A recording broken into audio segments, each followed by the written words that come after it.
P T I والوں نے کہا تھا کہ ایسا نہیں ہوگا، ایسا نہیں ہوگا.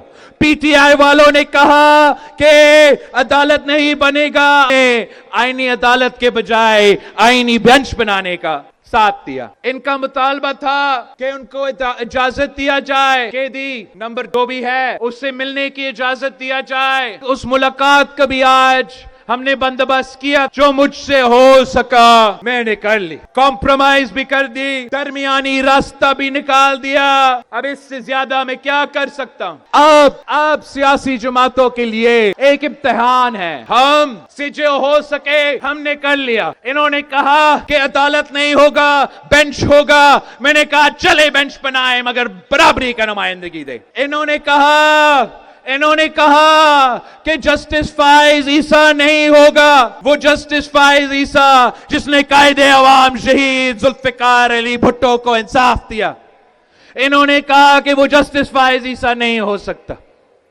وہی جسٹس فائز عیسیٰ جس نے فیض آباد دھرنا کا ایسا بہادر فیصلہ دیا جو پاکستان کی کوئی اور جج میں وہ ہمت نہیں ہے کہ وہ ایسا فیصلہ کر کے دکھائے. وہ جسٹس فائز عیسیٰ جس نے کہا کہ مشرف غدار ہے، عامر ہے، وہ کام کر کے دکھایا جو کوئی اور منصف نہیں کر سکتا تھا، جو کوئی اور چیف جسٹس نہیں کر سکتا تھا. وہ بھی کام کر کے دکھایا. جو لوگ ڈرتے تھے یہ فیصلہ سنانے، اس سے پہلے تمام چیف جسٹسز ڈرتے تھے، بزدل تھے، وہ یہ بھی نہیں کر سکتے تھے. جو عامر تھا اس کو عامر بھی نہیں کرا سکتے تھے. جسٹس فائز عیسیٰ صاحب کو ہم سلام پیش کرتے ہیں کہ جو آپ نے یہ کام کیا ہے تاریخ آپ کو یاد رکھے گا. مگر ان لوگوں کا مطالبہ تھا کہ جسٹس فائز عیسیٰ نہیں رہ سکتا تو جسٹس فائز عیسیٰ بھی نہیں رہے گا. پھر بھی ہمارا مطالبہ ہے برابری کا عدالت بناؤ. حیدرآباد کے عوام کے مطالبہ کے مطابق بنے. اس سے زیادہ میں کیا کر سکتا ہوں؟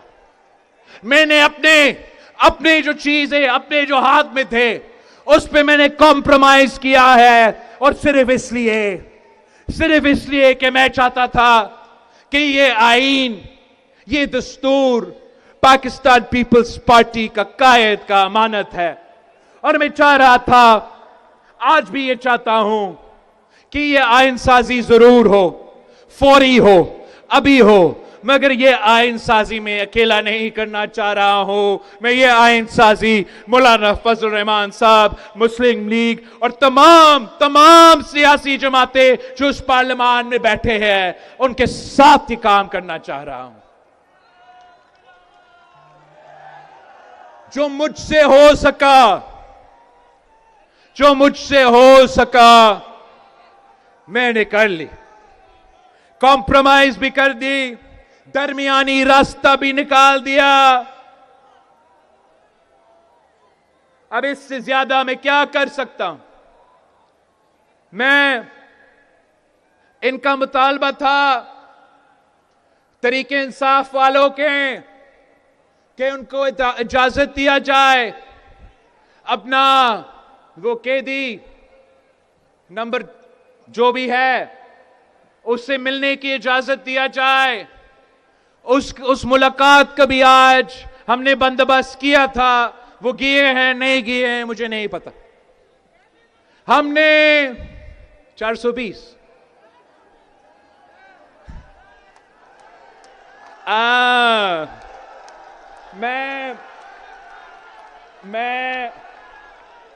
میں نے نہیں کہا، اس نے کہا. بھائی میں اپنا بھائی کا جو لفظ ہے وہ دہرا رہا تھا.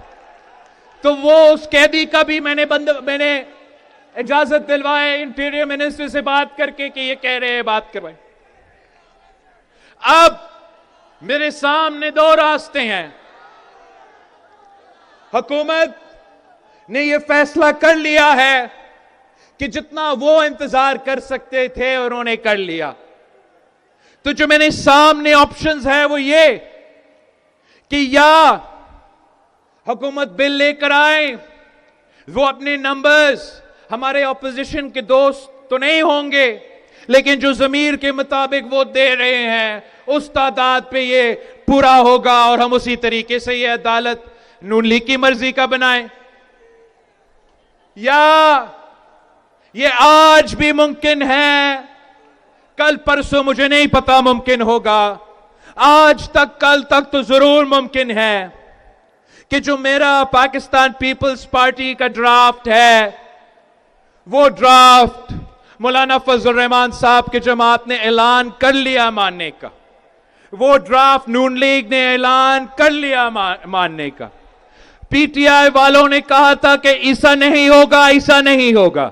پی ٹی آئی والوں نے کہا کہ عدالت نہیں بنے گا، اس کے اوپر مولانا صاحب نے ہم سے ریکویسٹ کی تو ہم نے آئینی عدالت کے بجائے آئینی بینچ بنانے کا ساتھ دیا۔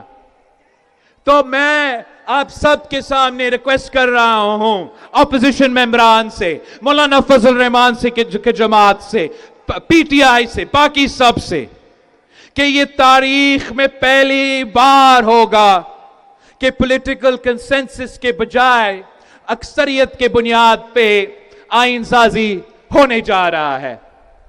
میں ہاتھ جوڑ کے ان سے کہہ رہا ہوں کہ یہ راستہ پہ ہمیں مجبور نہ کرے کہ ہم اس راستہ کے تحت چلے۔